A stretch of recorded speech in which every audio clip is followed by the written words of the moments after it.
Hello everyone, welcome to my channel. First time చూస్తున్నట్లయితే మా ఛానల్ని సబ్స్క్రైబ్ చేసుకోండి. గుత్తి వంకాయ రెసిపీ. ఫస్ట్గా నేను 3 ఐటమ్స్ని తీసుకుంటున్నాను. వేరుశనగపప్పు, నువ్వులు, కొబ్బరి ముక్కలు. ఆ తర్వాత ఒకటి ఫ్రై చేసుకోవాలి. ఫస్ట్గా నేనైతే వేరుశనగపప్పుని ఫ్రై చేసుకుంటున్నాను.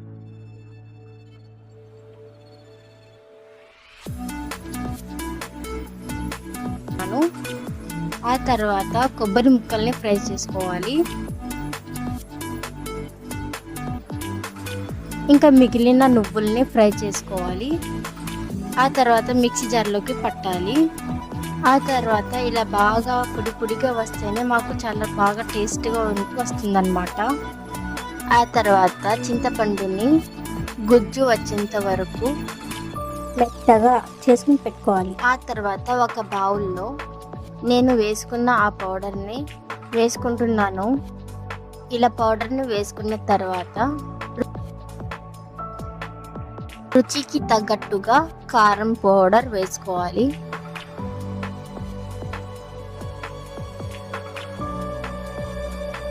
మనకు కావలసినంతగా పసుపును వేసుకోవాలి. మనం తీసుకున్న ఐటమ్స్ని బట్టి ఉప్పును వేసుకోవాలి.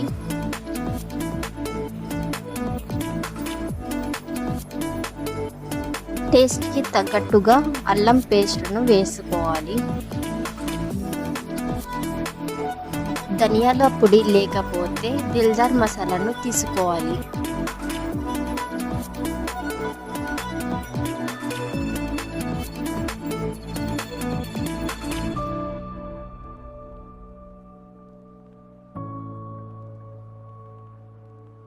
మెత్తగా చేసుకున్న చింతపండు రసాన్ని ఈ పౌడర్లోకి వేసుకోవాలి.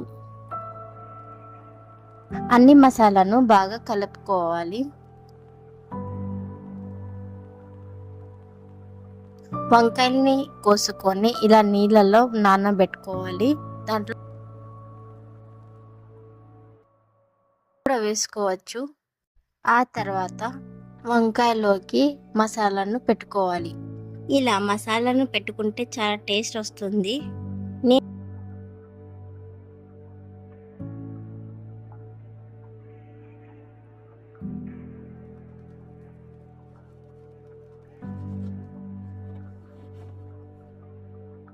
నేను చూపిస్తున్న 2 వంకాయలని ఎలా పెడుతున్నానో అలాగే పెట్టుకోవాలి. అన్ని వంకాయలోకి ఇలా మసాలాను పెట్టుకున్నాను.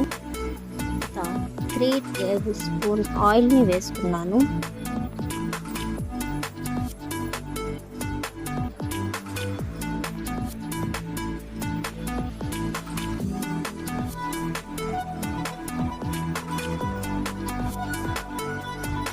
ఆయిల్ హీట్ అవ్వగానే ఉల్లిపాయ ముక్కల్ని వేసుకున్నాను. కాస్త రెడ్ కలర్ వచ్చేంత వరకు ఫ్రై చేసుకోవాలి.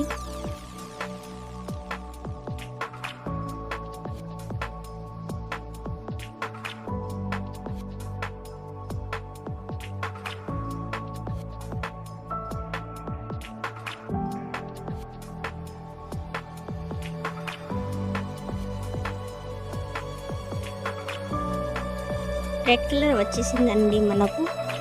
ఆ తర్వాత కొత్తిమీరని వేసుకోవాలి. చటపటలాడుతున్నప్పుడు కరివేపాకును వేసుకోవాలి. టేస్ట్ రావాలన్నా 4 పచ్చిమిరపకాయలు వేసుకోవాలి. ఇలా బాగా కలుపుకోవాలి.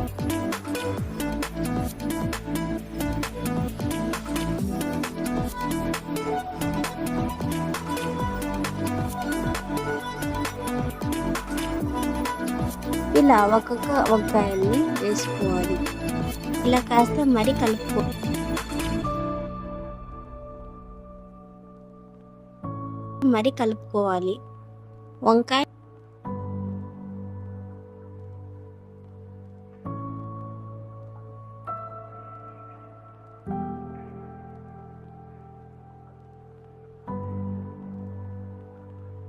వంకాయల్ని మరి ఫ్రై చేసుకోవాలి. వంకాయలు కాస్త రెడ్ కలర్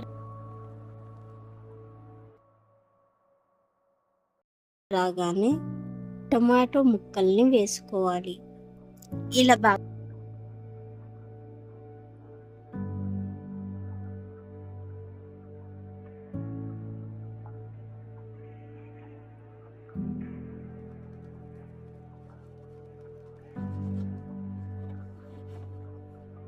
కలుపుకోవాలి. మిగిలిన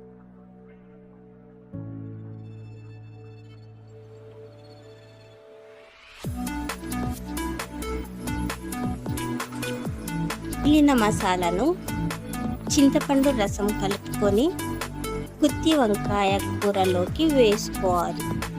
ఆ తర్వాత కుక్కర్ని మూత పెట్టి 4 ప్రెషర్లు వచ్చేంత వరకు వండుకోవాలి. గుత్తి వంకాయ రెడీ. నెక్స్ట్ వీడియోలో కలుద్దాం. Bye bye. మా ఛానల్ నచ్చినట్లయితే సబ్స్క్రైబ్ చేసుకోండి, లైక్ చేయండి, షేర్ చేయండి, కామెంట్